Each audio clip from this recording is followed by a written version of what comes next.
there guys, Ken here, your Thrifty Apprentice, and in today's video we are going to be painting this potted plant. I am working on some pictures, or should I say some paintings, for the covering of my custom art books that I'm doing for my Etsy shop. So I needed to get some paintings done just so I could get them put on the front of the custom watercolor journals that I have coming out. And you guys will see a video where I do a custom journal tour in a couple of days, maybe, hopefully. So here I am painting in that very first custom sketchbook that I created a couple of years ago.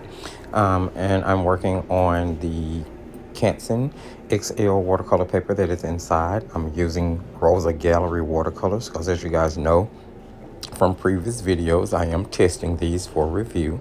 I sketched out my artwork on a piece of scrap paper, then using transfer paper, I transferred it into my sketchbook so I wouldn't have any sketchy lines or erasing marks. I am using that synthetic round number 6 brush by Creative Expressions, made by Creative Mark, which I picked up from Jerry's Autorama. And I'm jumping right in with some burnt sienna on the pot. I'm going to be mixing the burnt sienna with the burnt umber in order to create shadow coloring. You're going to see me take that darker brown mixture and kind of dab it with my brush, and I'm doing that in order to create texture. My goal was to kind of make the pot look sort of old because of the journal type that I'm creating it to go on. I feel like it's going to fit really well. Now the background there, I threw in some lemon yellow. I mixed a green from the lemon yellow, a little of the cad yellow, and if I'm not mistaken, that was the ultramarine blue.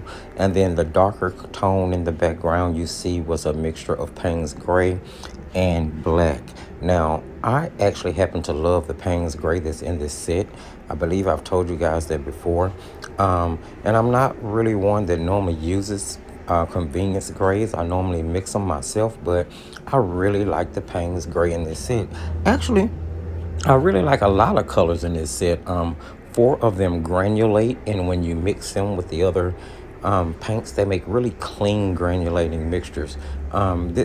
I'll talk more about that when I get to the review of these paints, but I'm really enjoying testing them. So inside the leaves of the plant, you're going to see me dabbing in lemon yellow, little cad yellow. I used that pre-mixed green that I made in order to do the lighter green tone.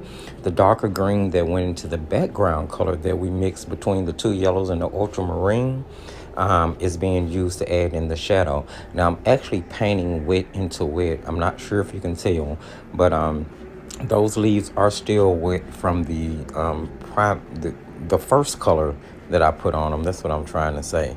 Now, as the video goes on and the painting dries, I go back in with the second layer of that darker color just to add in my shadows. And I'm really going to take my time here because I really wanted to add some roundness and some body to the plant. So I'm just going to take my time and make sure that I get my shadowing right. And eventually I'm going to go back in with another layer of the original, like yellow-green, just darker, more saturated, which is going to darken the plant up a little bit. And you'll see that in just a second.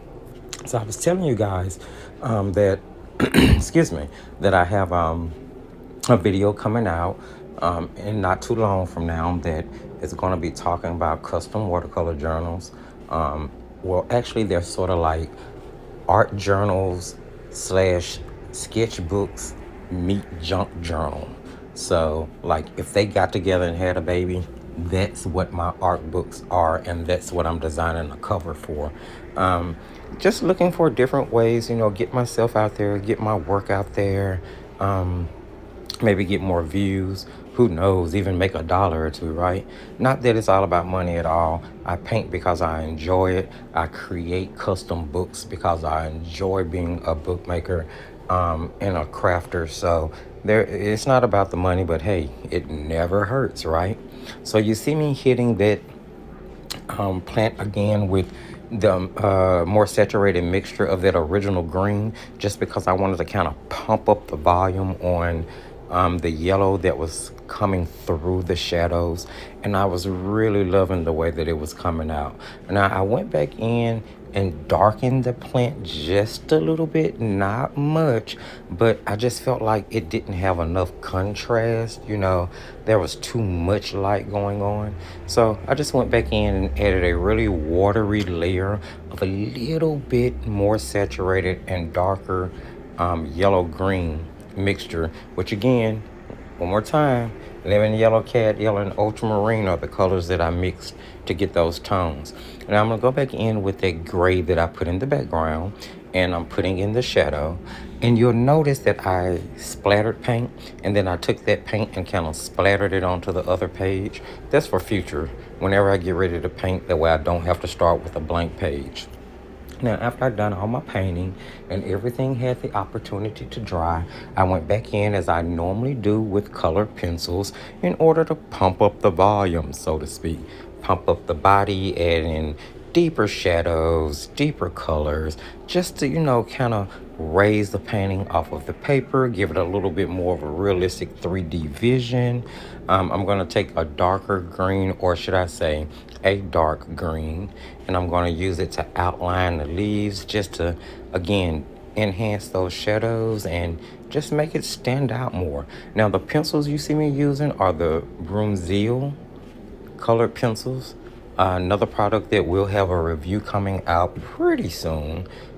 Just want to, do one or two more compositions with them, just to make sure of my opinion before I offer it. And then I'm actually using a lighter green from that pencil set, more of an apple green, so to speak, and just going in to lighten up those lighter areas on those leaves. I'm even using black because the black is saturated, but it's soft. I really like the black. And actually, this color pencil set has a pretty decent white too, which is really surprising. Now you're going to see me go in with gel pen just to do my highlights, and that's gonna wrap it up. If you like anything that you saw in this video, don't forget to give the video a thumbs up. Go ahead and subscribe, hit the notification bell, use the comment section, let me know what you guys think. Follow us on all social media sites, and as I always tell you, just keep painting.